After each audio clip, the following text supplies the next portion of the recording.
자, 이제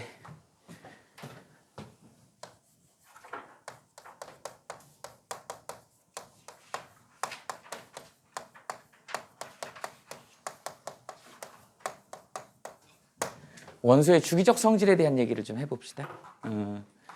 이게 이제 주기율표의 주기적 성질 뭐 이렇게도 얘기를 하지. 여러분들이 이제 주기율표를 좀 알아야 되는데 앞부분에 이제 우리가 물질의 기원, 물질은 어디서부터 출발했느냐, 그 다음에 이제 무거운 원소는 어떻게 만들어졌느냐. 그래서 별의 진화로 설명을 했고요. 이제 자연계에 있는 113개, 118개 뭐 주기율표에 따라서 좀 다른데 그렇게 많은 원소들이 어디에서 이제 왔느냐, 이제 그거에 대한 얘기야. 그거를 정리해 놓은 게 우리 주기율표거든. 그 주기율표에 주기율이라고 하는 것 자체가 어떤 주기적 성질을 나타내는 거거든. 그 주기적 성질이 어떤 것들이 있는지 계략적인 그 주기율표의 구성에 대한 얘기를 좀 하려고 그래요. 이쪽 파트는 뭐에 대한 얘기냐면 화학에 대한 얘기야. 앞부분에 1, 2단원 조그만 단원들은 대부분 다 이제 그게 진짜 통합과학이죠. 거기 안에는 물리도 들어있지, 화학도 들어있지, 지구과학도 들어있지, 뭐 생명의 진화도 들어있었잖아. 생명도 들어있지. 그러니까 진정한 의미의 통합과학은 1, 2단원 그런 거고, 지금 여기 이제 주기율표는 그냥 화학이야. 그죠? 그러면 화학은 뭘 다루는 학문이냐? 나중에 이제 니네 2학년 때 가가지고 화학에 대해서 이제 배우긴 할 건데 그때를 위해서 잠깐만 좀 예습을 합시다. 화학을 한마디로 얘기하면 선생님한테 배운 사람들은 대답할 수 있을 것 같은데 뭐라고 얘기해야 돼? 그렇지, 최각전자의 장난이라 그랬죠. 이게 제일 중요한 포인트야.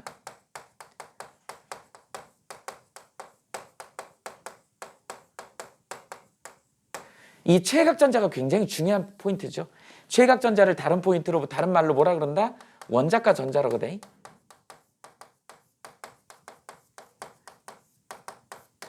이게 이제 이 원자가 전자가 주기율표에서 우리가 족으로 표현하는 거야.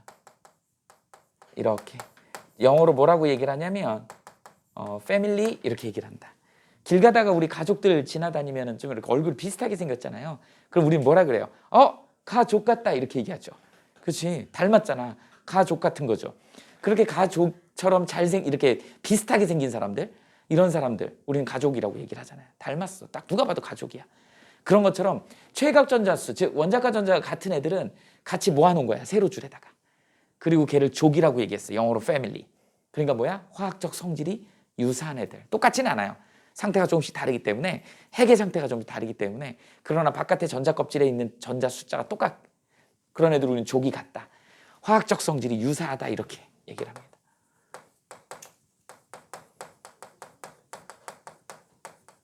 이렇게 화학적 성질이 유사하다라는 표현을 쓸 수 있는 거는 화학 반응을 일으킬 때 걔네들이 관여를 한다는 뜻이야. 그러면 화학 반응이라고 하는 거를 얘기할 때 최각전자의 장난이다 이렇게도 표현을 하지만, 두 번째 뭐라 그랬어요? 여자친구 남자친구 있으면 헤어지라 그랬지. 빨리. 세상에 남자도 그렇게 많고 여자도 그렇게 많은데 굳이 이렇게 한 사람하고 사귈 필요가 없잖아요.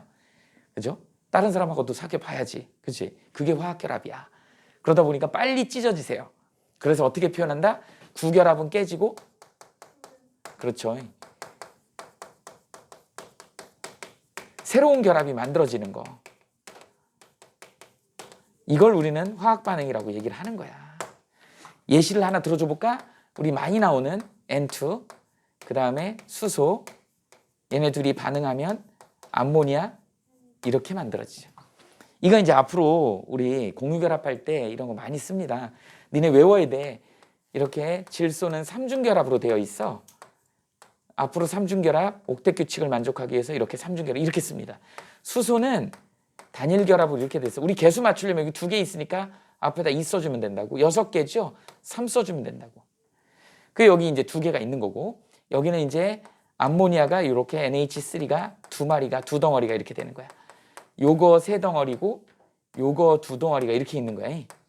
그랬을 때 봐봐. 삼중결합인 N2 이게 끊어지고 이것도 끊어지고 요 새로운 NH 결합이 생긴 거 아니냐. 그러니까 옛날 결합은 끊어지고 새로운 결합이 만들어지는 걸 우리는 화학 반응이다, 화학 결합이다 이렇게 얘기를 하는 거야. 이때 관여하는 전자가 원자가 전자야, 최각 전자야. 근데 그냥 관여하지 않아요. 어떻게 해야 돼? 뭔가 에너지 출입이 있어야 돼. 가열을 해야 돼. 열을 흡수해. 보통 대부분 흡열 반응이 많거든. 발열 반응도 있어요. 대부분 흡열 반응이 많다 보니까 어떻게 된다고? 외부에서 에너지를 줘야 된다고. 어떻게 해야 된다고? 지지고 볶고 끓여야 된다고. 지지고 볶고 끓여야 된다고. 그래서 화학이라고 하는 걸 이렇게 지지고 볶고 끓여가지고 뭔가를 만드는 거야. 이걸 노력했던 사람이 누구야? 중세시대 때 연금술사들이야. 지지고 볶고 끓여갖고 뭐를 만들고 싶었던 거야? 금을 만들려고 했던 거예요. 그런데 택도 없는 소리죠. 실패했지. 우리 얼마 전에 배웠잖아. 원소를 바꾸려면 핵을 바꿔야 되는 거야. 양성자 숫자를 바꿔야 되잖아. 그래서 원자 번호가 바뀌니까 원소가 바뀌는 거잖아. 핵을 바꾸려면 기억나죠? 수소가 핵융합해 갖고 헬륨이 되는데도 얼마가 필요해? 1000만 K가 필요해. 근데 지지고 끓이는 거 니네 담배 피잖아. 담배 필 때 담배 쪽 빨 때 그 빨갛게 불 달궈지는 게 몇 도 정도 돼? 많이 돼야 5, 600도야. 우리가 산소를 충분히 넣어주고 해봐야 기껏해야 1000도 정도 올려요. 그러니까 우리가 지지고 끓이는 온도가 1000도 정도밖에 안 된다고. 이걸로 어떻게 핵을 건드리냐고. 못 건드려요. 그러니까 새로운 원소를 만든다는 건 불가능이야. 헛짓한 거야. 그런데 니네 지금 열심히 노트 필기 하고 있는 것처럼 얘네도 이 실험을 너무 착실하게 전부 다 노트에 해놓은 거야. 막 변화가 있었겠지. 뭔가 지지고 볶고 끓이니까 뭔가 시커멓게 변하든 누렇게 변하든 막 변화가 있었을 거 아니야. 옛날엔 금인 줄 알았어. 노랗게 변해가지고. 나중에 알고 봤더니 그게 황이더라는 거야. 뭐 이산화황, 와황산 뭐 이런 것들이 만들어져도 색깔만 누르스름하게 변한 금인 줄 알았는데 아니었어. 그런 것들을 변화를 노트에다 적어놓은 거. 이게 나중에 뭐가 되는 거야? 화학이라고 하는 게 된 거야. 이 중세시대 때 연금술이 영어 단어로 알아두세요. 알케미야. 그 다음에 연금술사를 뭐 알케미스트 이렇게 얘기를 하죠. 거기서 나온 게 케미스트리라고 하는 어원에서 나와가지고 화학을 우리는 케미스트리라고 하는 거다. 그러니까 화학은 뭐다? 지지고 볶고 끓여가지고 최각전자를 건드리는 거야. 몇 도 정도로? 한 1000도 정도로. 그럼 최각전자가 막 흥분할 거 아니니? 그래서 흥분할 때 어떻게 된다? 둘이를 결합시키는 거야. 그래서 새로운 물질을 만드는 거야. 그러니까 흥분시켜서 끊어버려. 최각전자 결합되어 있는 걸 끊어버리고 새로운 결합을 만들어주는 거야. 이렇게 되는 거죠. 그러다 보니까 지금 얘는 기체 반응이지만 거의 대다수 애들이 이제 뭐야? 용액에다 넣어서 만든다고. 그러다 보니까 용액을 만들려고 하다 보니까 너네 이제 화학에 가면 이제 몰 농도가 필요한 거고 몰수가 필요한 거고 그 안에 몇 개가 들어있는지 이런 걸 알아야 되는 거지. 그래서 이렇게 반응시켜서 반응이 일어날 거냐 안 일어날 거냐. 여기 우리 여학생 2명 남학생 2명 있잖아요. 얘네 놔둬봐야 아무 생각도 없어. 이렇게 남학생들한테 관심도 없고 여학생들한테 관심도 없어. 내가 니네를 관심 있게 좀 만들어줘. 다음번에는 여기서 나갈 때 둘이 이렇게 커플로 나가게 내가 만들고 싶어. 그럼 어떻게 해야 될까요? 어떻게 해야 될까요? 선생님이 일단 분위기를 그렇게 만들어야죠. 니네 다음 시간에 오기 전에 내가 여기다가 번쩍번쩍거리는 사이키 조명 있죠? 그걸 장치해놓고 니네 들어오자마자 불을 딱 끄고 EDM 음악을 틀어놓는 거야. 삐빠빠빡빡빡 막 그러면 들어와서 막 니네가 막 이제 무비 둠칫 하면서 그죠? 상대 여자친구하고 그 춤을 추면서 서로 약간 업돼가지고 둘이 이제 사귀는 거야. 그런 분위기를 만들어줘요. 물 좋은 나이트를 만들어줘야지 니네가 사귈 수 있잖아요. 그죠? 그러니까 니네 그냥 물질을 가만 놔두면 가루로 놔두면 고체로 놔두면 반응이 안 일어나. 그러니까 어떻게 돼? 니네를 용액에다 만들어갖고 두 개를 섞은 다음에 알코올 램프로 가열해 놓은 거야. 알코올 램프가 그 음악에 해당되는 거죠. 니네를 흥을 나게 만들어서 우우우 이러다가 그냥 결합하게 만드는 거지. 그게 바로 그러니까 에너지원이 있어야 되고 그 다음에 잘 둘이 결합 반응 잘하게 하기 위해서 같은 분위기를 만들어줘야 되니까 용액을 만들어야 되고 그래서 한꺼번에 섞어가지고 볼리메트릭 플라스크나 뭐 아니면은 둥근 바닥 플라스크, 삼각 플라스크나 둥근 바닥 플라스크에 넣어놓고 밑을 가열하면 이 안에서 A하고 B가 반응해서 새로운 C가 만들어지더라. 이게 화학이야. 그때 관여하는 애가 최각전자고 그 최각전자를 나타내는 게 바로 뭐다? 주기율표에서 족이다. 이렇게 이해하시면 됩니다. 그러다 보니까 니네는 이 족이 되게 중요하다고. 니네는 이런 거 외웠잖아 중학교 때. Na2O다. MgO다. 뭐 이런 거 외웠다고. 이제 주기율표를 알면 이걸 외울 필요가 없어요. 얘 1족이거든. 얘 2족이거든. 얘는 16족이니까 두 개를 얻으면 8개가 되니까 이렇게 되거든. 그러니까 얘가 이제 0이 되려면 그래서 1대1인 거고 얘는 1대 2니까 두 마리가 필요한 거야. 그래서 2대 1로 표시하는 거야. 이거는 외울 필요가 없는 거야. 이제 앞으로는. 니네 이런 거 수도 없이 외웠죠? AL2O3 뭐 이런 거 외웠잖아. 외울 필요 없어. 얘 13족이거든. 3 플러스요. 얘 2 마이너스야. 2, 3은 6, 2, 3은 6, 0이잖아. 이런 식으로 해서 몇 대 몇 대 몇으로 반응하는지는 사실은 족을 알면 해결되는 문제다. 그러니까 주기율표를 알면 해결되는 거야. 그런 걸 일목요연하게 넣어놓은 거가 주기율표다. 그러면 간단하게 주기율표의 역사에 대한 얘기도 간단하게 좀 알아봅시다.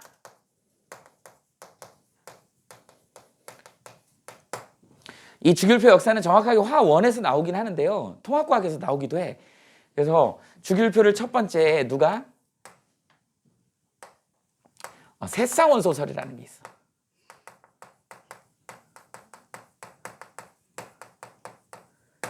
되베라이너라는 사람인데 굳이 사람 이름까지는 알 필요 없어요.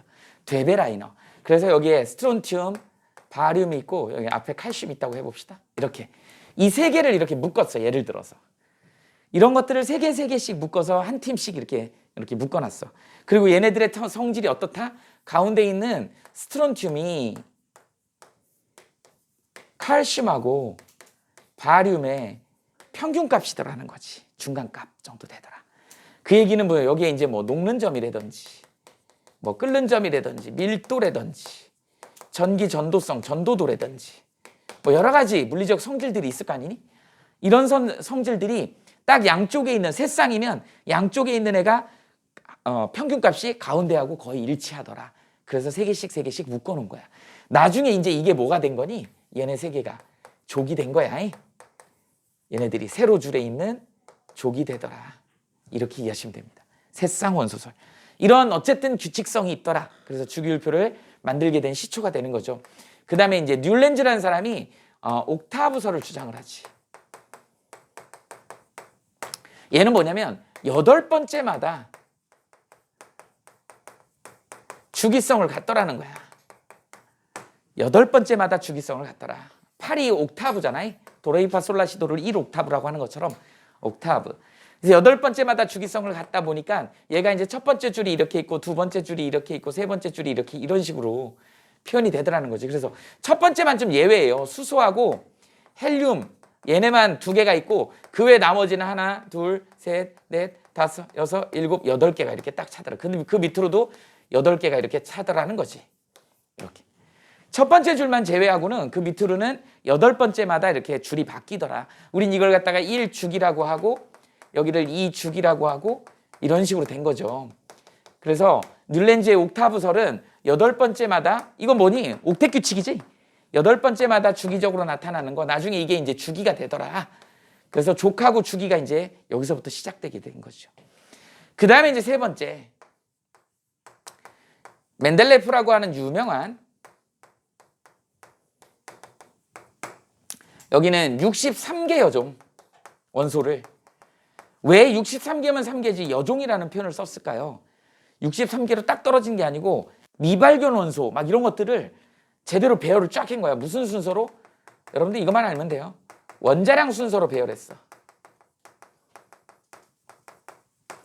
원자량 순서로 멘델레예프가 63개를 갖다 배열을 했는데 왜 63개 여종이라는 표현을 쓰냐면 그때 당시에 63개가 다 발견이 된 게 아니고 미발견 원소까지 있었어.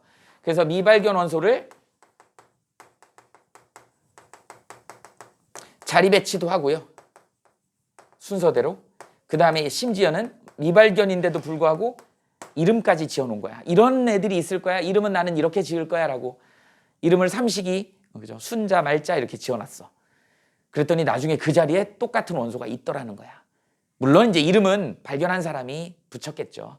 근데 멘델레프는 가명으로 지어놨었어. 그래서 대단한 사람이라고 얘기를 하는 거야. 그래서 멘델레프는 어쨌든 주기율표를 만든 사람의 할아버지 정도 돼요. 시조라고 얘기할 수 있어. 멘델레프가. 그런데 여기서 이제 이 원자량 순으로 설명이 안 되는 것들이 있어. 순서가 좀 안 맞는 게 있어. 그거를 해결을 못했습니다. 그런데 그걸 갖다가 누가 모즐리라는 사람이 해결한 거야. 근데 모즐리는 뭘로 했어? 원자 번호로 했어요. 원자 번호 순서로 하니까 이게 깔끔하게 멘델레프가 해결 못했던 게 순서가 깔끔하게 정해지더라는 거야. 그래서 원자 번호를 알기 위해서 뭐를 했어? 양성자 수를 카운트한 거예요. 그래서 우리 원자 번호하고 양성자 수는 같은 거잖아. 뭐 X선 회절 실험을 했대. 별로 중요하진 않습니다. 이런 실험을 통해 갖고 그 안에 들어있는 양성자 수를 카운트해서 그래서 원자 번호를 갖다가 정해서 그 순서로 했더니 멘델레프가 설명 못했던 부분이 깔끔하게 설명이 되더라. 이렇게 해가지고 한 문제 정도 나옵니다. 주기율표. 제일 많이 나오는 건 여기죠. 멘델레프는 원자량 순서고 모즐리는 원자 번호 순서고 이거 헷갈리면 안 돼. 그러나 기틀을 마련한 사람은 멘델레프가 더 유명하다. 이렇게. 이게 바로 주기율표가 만들어지게 된 과정입니다. 그러면 이제 주기율표를 좀 보자고요.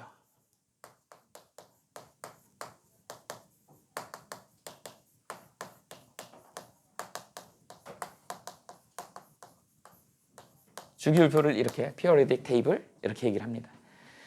20번 정도까지는 외우고 있어야지. 이거 외워야 됩니다. 자, 그래서 여기다 이제 수소를 쓴다고. 그 다음에 2번이 헬륨이야. 그 다음에 리튬, 베릴륨, 붕소, 탄소, 질소, 산소, 플로르, 네온 이렇게 들어가죠. 그 다음에 나트륨. 이제 우리는 나트륨이라고 하지만 대학교 가면 이제 얘는 소듐으로 바뀝니다. 나트륨이란 말은 우리나라, 일본, 한 중국 정도 쓸 거야 아마. 그래서 전부 다 소듐으로 씁니다. SODIUM 이게 맞는 거야. 그래서 염화나트륨 이렇게 하지 않고 소듐 클로라이드 뭐 이런 식으로 이제 표현하죠. 소듐이야. 그 다음에 마그네슘, 그 다음에 알루미늄, 규소, 인, 황, 염소, 아르곤. 그 다음에 여기는 이제 칼륨인데 얘도 칼륨이 아니고 포타시움이야. 포타시움 이렇게 얘기해. 포타시움이라고 얘기하죠. 그래서 요건 나트륨하고 칼륨은 대학 가면 바뀐다. 소듐하고 포타시움으로 바뀌어요. 그 다음에 여기는 칼슘 이렇게 되겠지. 그 다음에 이제 요 정도는 외우고 있어야 되고 여러분들이 이건 당연히 외워야 되는 거고 이렇게 이제 주기율표를 20번까지 써놓고 니네가 이제 해야 될 건 이 수소는 이렇게 동그라미를 치세요. 얘는 1족인데 비금속이기 때문에 알칼리 금속이 아니야. 1족에는 속하지만 금속은 아니다. 비금속이다. 그래서 예외이기 때문에 동그라미를 쳐라. 리튬, 나트륨, 칼륨, 르비디움, 세슘, 프란슘까지 있어. 이게 1족의 알칼리 금속이라고 하는 애들이다. 얘가 이제 조금 이따 이거 성질 쓸 줄 알아야죠. 요걸 알칼리 금속이라고 얘기합니다.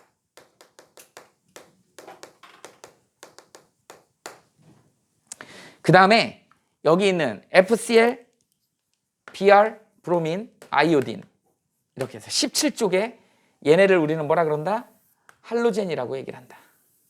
이거 두 개가 제일 중요해요. 이거 두 개가 시험 문제 나온다. 할로젠 원소다 이렇게 얘기를 합니다. 여기 이제 맨 끝에 있는 헬륨, 네온, 아르곤, 크립톤이 수능에 한번 나온 적이 있기 때문에 36번짜리 그 다음에 제논까지 선생님이 주로 쓰는데 헬륨, 네온, 아르곤, 크립톤, 제논 얘네들은 주기적 성질에서는 빼버립니다. 얘는 왜 그러냐면 되게 안정한 화학적으로는 반응을 잘 하지 않아. 비활성 기체라 그래. 영어로는 inert gas라 그래요. 이렇게 됩니다. 비활성 기체. 그래서 반응을 하지 않기 때문에 반응성의 어떤 주기적인 성질은 없어. 그러면 배치만 여기다 하는 거야. 그럼 이제 우리가 이제 주기율표에서 핵심 뭐죠? 자, 가로주를 우리는 주기라 그랬지. 2주기, 3주기, 4주기, 5주기, 6주기, 7주기까지 있다 그랬어. 자, 주기를 우리는 뭐라 그런다? 전자 껍질수라고 얘기를 하면 돼요. 이렇게 된다. 우리 미리 배운 사람들은 저거 우리 뭐 오비탈의 전자 배치에서 주양자수라고도 표현했어. N1, 2, 3, 4. 그럼 이제 얘가 껍데기니까 수소는 껍데기가 하나 있는 거야. 리튬은 껍데기가 2개 있는 것이야. 나트륨은 껍데기가 3개 있는 것이야. 4개 있는 것이죠. 어떠니 아래로 내려갈수록 같은 족에서는 점점 껍데기 숫자가 많아지니까 원자 반지름이 커질 것이야. 이런 특성을 보이는 것이지. 자, 그 다음에 이게 그래서 주기다. 그 다음에 이제 세로줄 1족이라 그래. 그 다음에 여기 2족이라 그래. 여기는 선생님이 전형 원소는 표현을 안 했는데 3족부터 12족까지가 있어요. 그 다음에 여기는 13족이야, 14족이야, 15족이야, 16족이야, 17족, 18족 가로 열고 0 이렇게 씁니다. 그리고 이 족의 1의 자리 숫자, 1의 자리 숫자, 1의 자리 숫자가 뭐야? 최각전자야. 이게 최각전자입니다. 제일 바깥 껍데기에 있는 전자. 그리고 그 최각전자 수를 우리는 뭐라 그래? 족이라고 얘기를 하고, 여기 선생님 가로 열고 이렇게 쓴 거 나머지도 가로 열고 다 쓸 수 있어. 가로에 1, 가로에 2, 가로에 3, 4, 5, 6, 7, 8에만 가로 열고 0이야. 얘가 뭐야? 원자가 전자야. 원자가 전자 수가 나머지는 다 똑같은데 18쪽만 빵이야. 왜? 18쪽에 8개가 꽉 차면 원자가 전자야. 읽을 때 원자가 전자야. 원자가 전자 이렇게 읽으면 안 돼. 거의 대다수가 그렇게 읽어요. 원자가 전자 이렇게 써요. 야, 이거 읽어봐. 그럼. 원자가 전자 이렇게. 원자가 전자야. 원자가 전자. 가짜를 어떻게 쓰지? 이렇게 쓰나? 가격할 때 이걸 쓰니? 가치, 가격 이런 거 할 때. 영어로는 value란 뜻이야. 그러니까 원자가 전자는 화학적으로 반응할 수 있는 가치가 있느냐 뭐 이런 의미야. 그게 그러니까 꽉 찼으니까 있어 없어? 없어. 그래서 0이야. 8개를 꽉 찼기 때문에 다른 애하고 반응할 생각을 안 해. 나 혼자 안정한데 굳이? 그죠? 니네는 지금 좀 불안정한 거야. 그러니까 남자친구 사귀어볼까? 막 그러고 여자친구 사귀어볼까? 니네는 좀 불안정한 거예요. 불안정하고 화학적으로 활발한 거지. 그죠? 그래서 그런 값어치를 갖고 있는 애들을 우리는 원자가 전자다 이렇게 이해하시면 됩니다. 근데 18쪽은 꽉 찼기 때문에 원자가 전자 가로 열고 0! 다 0이야. 반응 안 한다는 뜻이죠. 그러니까 반응성을 굳이 쓸 필요가 없어서 주기율표상에 써놓긴 했지만 반응에서는 빼버린다. 이런 의미를 갖고 있는 겁니다. 자, 그래 놓고 이제 여기서 주기적 성질, 이거 잠깐 얘기해야지. 여기 이 3족에서 12족은 우리가 이제 중고등학교 과정에서는 이건 다루진 않아요. 여기에는 주로 뭐라 하면 트랜지션 메탈이라고 해서 전이금속이라 그래. 그래서 우리가 보통 알고 있는 중금속들이 여기 다 들어있어. 니켈, 코발트, 구리, 코발트, 구리, 그다음에 뭐 아이언 뭐 이런 애들 있죠. 이런 애들이 이 사이에 다 들어있어. 다 금속이야. 3족에서부터 12족까지. 우리가 보통 일반적으로 8개 얘기할 때는 1족, 2족 이거 빼버리고 13, 14, 15, 16, 17, 18 이렇게 가는 거야. 선생님 왜 족수가 갑자기 10의 단위로 튀었어요? 이렇게 물어보는 학생들이 가끔 있거든. 그 사이에 생략한 부분이 들어있다. 근데 그건 다 금속이야. 그러다 보니까 주기율표에서 어디까지? 이 알루미늄 족까지 얘네까지 다 포함해서 여기에 이제 금속인 것이지. 주기율표상에서 왼쪽에 있는 애들 되게 많은 부분이 금속이야. 그 다음에 여기 보면 규소 있죠? 그 밑으로 이제 저머늄 같은 애들이 있어. 인 밑으로 아르세닉 같은 비소 같은 애들이 있어. 이런 애들 지금 선생님이 빨간색으로 쓴 애들이 있죠? 이런 애들을 우리는 뭐라 그래? 금속이라 그래. 준금속. 이거는 금속도 아니고 비금속도 아닌 조금 애매한 애들이야. 이걸 준금속이라고 얘기를 합니다.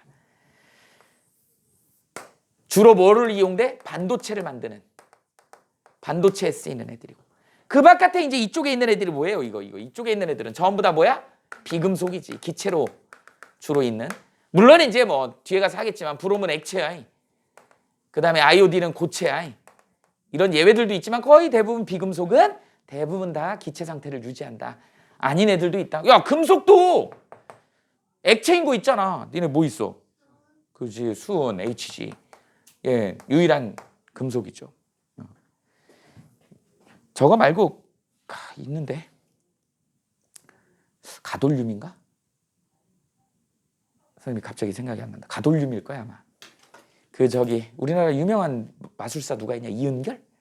이은결 말고 또 누가 유명하지? 최은호. 그런 마술 본 적 있어? 쇠 숟가락 갖고 나와갖고 이걸 구부러뜨리는 건 그 옛날에 저기고 그것도 그 비슷한 거네. 그게 특정 온도가 되면 녹아버려요. 그래갖고 물 속에다 이렇게 넣는데 이게 갑자기 흐물흐물거리면서 없어져 버리잖아. 그게 그거야. 그래서 특정 온도가 됐을 때 녹는 그런 금속이 있어. 그거를 특수하게 제작을 해갖고 그 특별 온도 되는 뭐 물을 준비하는 거야. 그래갖고 거기다 이렇게 담그면 얘가 그 온도를 받으면 이렇게 해갖고 딱딱했던 숟가락이 흐물흐물해져 버려요. 그러니까 사실은 이 마술사들이 그 과학을 굉장히 잘 알아야 되는 거야. 그래서 그런 걸 활용하는 겁니다. 어쨌든. 근데 얘는 그냥 뭐 또 평소에 액체 상태로 존재하지. 그래서 유일하게 금속이면서 액체 상태를 유지하는 애가 수은이 있다. 선생님 기억에 저 수은으로 대통령상 받은 거를 내가 기억하는데, 발명품 대회에서 고등학교 1학년짜리가 이 수은 가지고 대통령상을 받았어요. 뭐 했냐면, 그때 당시는 지금처럼 스마트폰이나 이런 게 있는 게 아니고요. 주로 삐삐나, 그때도 스마트폰 아니고 핸드폰이지. 근데 그때 문제가 됐던 게 제일 뭐냐면, 삐삐나 핸드폰의 문제점이 뭐냐면, 기본 공공장소에서 에티켓. 그래서 진동으로 해놔야 되는데 소리로 해놔갖고 막 회의하다가 갑자기 막 회의 조용히 하고 있는데 날 좀 보소 막 이런 노래가 나오는 거야. 벨이 울리는 거지. 그러면 이제 민폐잖아. 사장님한테 찍히잖아. 이게 방법이 도대체 뭘까? 근데 사람들이 항상 그거 확인하면서 이거 벨로 아니면 진동으로 바꿔놓기가 쉽지 않잖아. 그래서 어떻게 했냐면 이 학생이 그거를 이 수은을 활용을 해갖고 스마트폰이 이렇게 있으면, 전화기가 이렇게 있으면 이게 액체 상태라는 거를 이용해라 해가지고 이걸 이렇게 세워갖고 허리에다 차면, 주머니에 넣고 있으면 이게 수은이 이쪽으로 들어가는 거야. 그러면 진동 모드인 거야. 허리에 찼을 때는 진동 모드인 거야. 그리고 만약에 이걸 내려놓는다. 그러면 흘러나올 거 아니야. 그러면 이쪽으로 흘러나와서 이쪽으로 접촉을 하면, 얘는 이제 전기가 잘 통하는 애니까 저쪽에 들어있다가 내려놓으면 흘러나와갖고 이쪽을 접촉할 거 아니야. 그럼 이게 이제 소리 모드로 바뀌는 거야. 그래서 바닥에 내려놨을 때는 소리로 나오는 거고, 내가 이걸 차면 그 수은이 글로 들어가가지고 진동 모드로 바뀌는 거지. 그리고 내가 굳이 이렇게 할 필요가 없는 거야. 허리에 차면 진동 모드고 꺼내놓으면 소리 모드가 되는 거지. 그리고 대통령상 받았어. 물론 그걸로 뭐 활용한다 이거보다는 아이디어가 대박이잖아요. 되게 간단한 아이디어로. 그래갖고 지금 또 몇 년 전에 한 20년 된 거예요. 그게 대통령상 받은 기억이 있어요. 그게 수은이 액체 상태로. 그 다음에 또 우리 통합과학에서 니네 바뀌기 전에 융합과학이 있었거든. 융합과학에서 계속 교과서에서 묻는 문제가 뭐였냐면 염화칼슘. 염화칼슘이 뭐야? 제설제로 쓰이잖아. 근데 염화칼슘의 문제점이 이제 도로를 훼손시켜. 그 다음에 그게 너무 많이 진하다 보니까 도로 주변에 동식물들한테 영향을 주고 환경오염에 영향을 많이 주더라. 그래서 계속 거기 그 토론 문제 이런데 교과서에 염화칼슘 대체 물질이 도대체 뭐가 있을 거냐 계속 물어봤어요. 근데 그걸 배운 학생 중에 물론 이제 학벌은 되게 좋더라. 서울대 나왔더라고요. 자기는 계속 그걸 고민했대. 그래갖고 어부들이 그물에서 잡은 그 불가사리 알죠? 불가사리는 그거 딱 만져봤니? 불가사리 되게 딱딱하거든. 그게 다공질로 되어 있어. 다공성 그걸로 되어 있어. 불가사리 모양. 이게 좀 약간 분필 같은 느낌의 그런 걸 구멍이 숭숭 뚫려 있는 그런 식으로 되어 있다고. 그걸 이용한 거예요. 대박 났어. 그걸로 염화칼슘 대체할 수 있는 우리나라 눈 많이 오잖아. 그때까지도 3월 중순까지도 눈이 오는데 선생님 5월 초까지 눈 오는 거 봤어. 군대 있을 때 5월 초까지 눈이 막 여기까지 쌓인 눈이 왔었어요. 우리나라 눈 많이 와요. 제설제가 필요하잖아. 근데 염화칼슘 대체할 게 없는 거야. 근데 그 사람이 만들어갖고 지금 대박 나갖고 TV에도 나오고 뉴스에도 나오고 막 그랬어요. 그래서 물어보니까 이걸 어떻게 만들게 됐냐 그랬더니 자기 과학책에 있는 거를 계속 고민을 했다는 거야. 근데 계속 여전히 과학책에 그게 나오길래 이게 아직 개발이 안 됐구나. 그래서 그런 재료를 찾아다녔다는 거죠. 그래서 대박 났어요. 그런 것들도 많다. 그러니까 그냥 지나칠 수 있는 거지만 그런 것들을 갖다 해서 사업 아이템으로 하는 사람도 있더라는 거죠. 이런 거. 갑자기 생각이 나서 한 얘기고. 자, 그래서 어쨌든 그렇습니다. 이쪽에가 금속, 그 다음에 요 사이에 몇 개 준금속, 이쪽은 비금속. 왜 이제 이게 중요하냐면 나중에 금속하고 비금속의 결합이 이온 결합이고, 비금속 결합이 공유 결합이고. 근데 여기서 조금 애매한 것들이 있어. 얘네들 금속 쪽에 들어가 있지만 얘네들은 비금속에 보통 포함시킨다.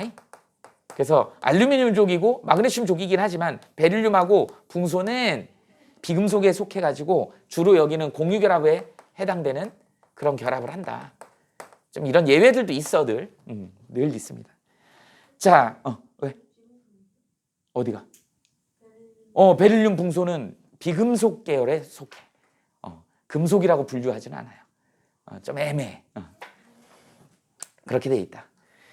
그러니까 저런 거를 뭐 금속이다 비금속이다 딱 정하기는 그런데 비금속 성질이 좀 많아. 그래서 얘네는 나중에 베릴륨하고 붕소는요 저기를 한다. 공유 결합을 한다. 우리 금속은 이온 결합을 주로 하잖아. 그래서 요런 거 좀 예외적인 거다 알아두시면 됩니다. 그래서 여기에 이제 어떻게 된다? 주기적 성질을 좀 얘기하고 싶어서요. 이건 일반적인 거잖아. 일반적인 성향인 거야. 그 다음에 여기는 이거 날려버리고 얘 날려버리고 이렇게 하면 F가 제일 1등이 되겠지. 17쪽에. 그래서 화학적인 성질에 대한 얘기, 주기적 성질에 대한 얘기를 여기다 정리할 것인데 한 9가지 정도 됩니다. 근데 우리가 통합과학에서는 한 3, 4가지만 딱 알면 돼요. 근데 이게 니네 화학 2까지 그 다음에 대학교 가면 일반 화학까지 나오거든. 그러니까 화학에 전반적으로 이게 다 나오기 때문에 뭐 우리 통합과학 할 때도 미리 정리를 해놓으면 또 화학 시간에 또 정리를 할 거야. 그러다 보면 니네께 될 거예요. 자, 첫 번째 아래로 내려가면 아까 어떻게 된다 그랬죠? 원자 반지름이 증가하더라. 이런 경향성이 있더라. 이유까지도 설명하면 좋겠죠? 전자 껍질 수가 증가하더라. 이거는 같은 족에서만 가능한 거다. 같은 족에서 세로로 내려갈수록 껍질이 또 많아지기 때문에 원자 반지름이 증가하더라. 그 다음에 두 번째 아래로 내려갈수록 반응성이 커지더라. 이게 되게 중요합니다. 아래로 내려갈수록 반응성이 커진다. 어떤 반응성이 커질 거냐? 전자를 잃기 쉽다야. 산화되는 이런 반응을 우리는 뭐가 잘 된다? 산화가 잘 된다. 이렇게 표현합니다. 자, 이렇게 표현해요. 이 정도 알아두시면 돼요. 자, 뭐 때문에 그런 거냐면 수소는 일단 제외하고 알카리 금속 볼까요? 리튬의 전자 하나 있어. 나트륨의 전자, 칼륨의 전자 하나 있고 루비듐의 전자 하나 있어. 이렇게. 이 전자 하나가 잘생긴 오빠 가운데 핵에 플러스들이 들어있잖아. 잘생긴 오빠들 구경하려고. 그죠? 비싼 돈 내고 콘서트 저기 티켓을 끊었단 말이죠. 그래서 나도 똑같이 30만 원 내고 표를 끊었어. 아이씨, 근데 공연장에 일찍도 갔어. 근데 표를 딱 보고 내 얼굴 한번 딱 쳐다보더니 나를 딴 데로 가라는 거야. 그리고 좀 내가 봐도 좀 예쁜 애들을 메인으로 들여보내줘요. 그리고 나는 저 바깥에 열받잖아. 같은 돈 내고 갔는데 그 오빠들이 하나도 안 보여. 자기 공연 오빠들 앞에 코앞에서 이렇게 보고 싶었는데 다른 애들 불공평하잖아. 그래서 가방에서 뭐를 꺼내요? 팩소주를 꺼내는 거지. 열받으니까 먹고 오징어 다리 하나 뜯으면서 이제 가서 뭐 집어 던지는 거지. 그 행패 부리는 애를 뭐라 그러지? 그 축구장에서 훌리건? 훌리건이라 그러죠. 그게 뭐야? 똑같은 돈 내고 화나잖아. 그러니까 이제 어떻게 막 행패 부리는. 그러니까 그 물질이 불안할 수밖에 없는 거야. 뭐냐면 맨 바깥에 있는 전자 하나를 얘가 홀대하는 거야. 그러면 안 돼. 세상에 공평해야지. 우리 지금 요새 대통령도 바뀌고 계속 얘기하는 게 공정. 그래서 공정한 세상 뭐 이런 얘기 하잖아요. 공정하지 않잖아. 안쪽에 있는 전자들만 대우해주고 바깥에 있는 전자는 홀대하는 거야. 그러니까 이 바깥에 있는 전자들이 가만히 있냐고. 얘 가서 사고 치는 거야. 근데 아래로 내려갈수록 이 전자들이 너무 멀리 있어. 핵이 자기를 안 봐줘. 그러니까 더 화나는 애들이야. 밑으로 내려갈수록 전자 하나가 더 화를 내. 그럼 반응성이 더 큰 거야. 에이씨가 그러면서 나가버리는 거야. 쉽게 잃어버리는 거죠. 그래서 전자를 쉽게 잃는 그런 반응이다. 아래로 내려갈수록. 그럼 얘가 나가면 다른 애하고 반응할 거 아니야. 그러니까 화학 반응이 잘 일어나는 거지. 전자를 그렇게 잃어버리는 걸 산화가 잘 된다라고 하고 이걸 이제 화학에서 얘기할 때는 금속성이 크다 이런 표현을 씁니다. 우리가 금속성이 크다라고 하는 게 이런 쇳덩어리 성질이 아니야. 화학에서 메탈릭이라고 하는 표현, 금속성이라는 표현은 전자를 쉽게 잃는다 이런 의미를 쓰고 있어요. 그렇게 알아두시면 됩니다. 여기서 금속성이라고 하는 게 이런 쇳덩어리 금속이 아니야. 화학에서는 용액 안에 들어갈 때 전자를 잘 잃어버리는 애들을 우리는 금속성이 크다 이렇게 얘기를 합니다. 자, 이렇게 되면 이제 어떻게 여섯 번째 어떻게 되는 거니? 환원력이라 그러지. 이렇게. 선생님 술버릇이 뭐라 그랬지? 돈 뿌리는 거예요. 기억이 안 나. 근데 선생님 어렸을 때 우리 애들 어렸을 때 아침에 일어나갖고 기억이 잘 안 나는데 술이 만취해서 왔는데 아침에 일어났는데 얘들이 막 10,000원짜리 50,000원짜리를 막 들고 다니는 거야. 야, 너 그거 어디서 났어? 그랬더니 아빠가 어제 줬다는 거야. 난 기억도 안 나는데. 그래서 내 지갑을 봤더니 돈을 다 준 거야. 다 뿌렸어요. 나는 원래 술 먹으면 돈을 잘 뿌리는 사람이야. 그러면 거기 옆에 있으면 그냥 원하지 않아도 돈을 받게 되잖아. 그죠? 원하지 않아도 돈을 받게 돼. 그러니까 산화가 잘 되는 애 옆에 있으면 원하지 않아도 전자를 받을 수밖에 없어. 그러니까 원하지 않는 애한테 전자를 줘갖고 걔를 환원시켜버리는 거야. 그런 능력을 환원력이 크다 이렇게 얘기를 하는 거야. 환원성이 크다. 억지로 전자를 막 주는 거야. 싫은데요? 그래도 가져! 그러니까 환원이 잘 되는 거지. 그래서 환원력이 크다 이렇게. 그러니까 본인은 전자를 잘 내주니까 옆에 있는 애가 전자를 잘 받게 되더라라고 하는 겁니다. 자, 그다음에 7번째 뭐예요? 이온화 에너지라는 거 나와. 전자를 띄어내는 거기 때문에 전자 띄어내기 되게 쉽잖아요. 이온화 에너지 작지. 그다음에 얘는 전자를 별로 좋아하지 않아. 전자 친화도도 작아요. 자꾸 버려버리려고 그러잖아. 친화도 작죠. 그다음에 9번째 전기 음성도라는 것도 있어. 이건 나중에 공유결합에 쓰는 건데 전기 음성도도 작아. 전기 음성도가 전기 친화도하고 좀 비슷하거든. 전혀 다른 내용이긴 한데 전자를 좋아하는 그런 느낌이야. 이렇게 해서 화학의 주기율표에서는 이런 경향성을 알아두면 되고 통합과학에서는 한 여기 4개 정도만 여러분들이 알면 돼요. 이게 주기적 성질에서 중요한 포인트다. 아래로 내려갈수록 반지름이 커지고 반응성이 커지는데 전자를 잃는 반응성이 커지더라. 전자를 잃기 쉬운 거를 우리는 산화가 잘 된다. 이렇게 남을 환원을 잘 시키는 건데 거기까지는 몰라도 된다. 자, 그다음에 이제 위로 올라가면 저기에 그냥 그대로 대응시켜서 한번 해보자고요. 첫 번째, 원자 반지름은 당연히 감소하겠지.